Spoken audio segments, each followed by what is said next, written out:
Con Agustín Lorenzo conoceremos a Xonxa, a Lupe e a outras valentes. Bueno, Agustín, que nos tras aquí? Unhas bombas de mulleres? Pois sí, Ou que son? sí, é dicir, son 6 relatos de mulleres ubicados en tempos pasados, é dicir, aquí na nosa Galiza, como en todo o Estado, non? Sí. Houve uns tempos moi oscuros, moi negros para toda a sociedade, pero tamén fundamentalmente para as mulleres. Entón son 6 relatos, algún deles baseados en feitos que me contaba meu pai, outros, digamos, algo a partir de lecturas, etc. E, bueno, outros da imaginación, non? Entón son esos 6 relatos onde as mulleres empezan con situacións moi complexas, moi complicadas, pero despois acaban saindo adiante ca súa inteligencia, co seu tesón e co seu esforzo. Eu que pretendo con isto, é dicir, eu non, o que eu escribo non pretendo que sea ningún ornamento cultural, nin moito menos, senón un pouco recordar tempos pasados para que non se esquezan e para que saibamos onde vimos na medida do posible non volver a aqueles tempos oscuros. Entón eu aquí o que pretendía era renderlle unha homenaxe a todas as mulleres, as nosas antepasadas, nais, aboas, etc., que pasaron por esa situación e, bueno, é un pouco tamén unha homenaxe a todas elas e fundamentalmente a miña nai.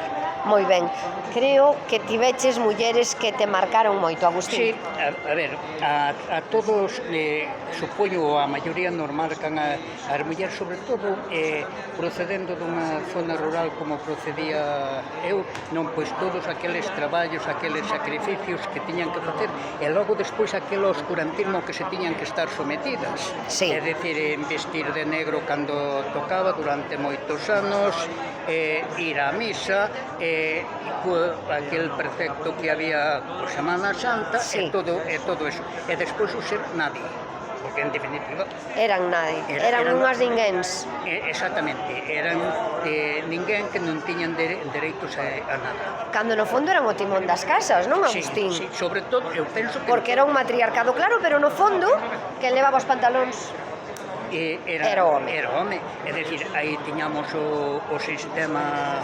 político-dictatorial que había, tiñamos tamén o papel da Igrexa, que era un papel, era o que era. Marcadísimo. Tamén era para nós. Xa. Tamén era para nós, é dicir, eu acórdome cando había que ir si ou si a aquelas catequesis, etc.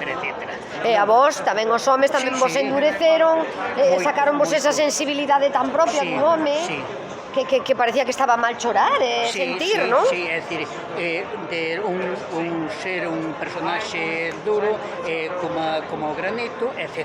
Efectivamente. Un pouco nese senso. Exercer o poder contra ela, cando a millor contigo non iba, pero casi te obligaba a sociedade. Sí, é dicir, porque aí había uns canos moi establecidos e non te podías sair do guión. Efectivamente, todos un pouco víctimas desa sociedade que marcaba tanto, non? Sí, é dicir, aí todos, non, pero sobre todo para transmitir, digamos, os idearios do réxime, os idearios da Igrexa, etc.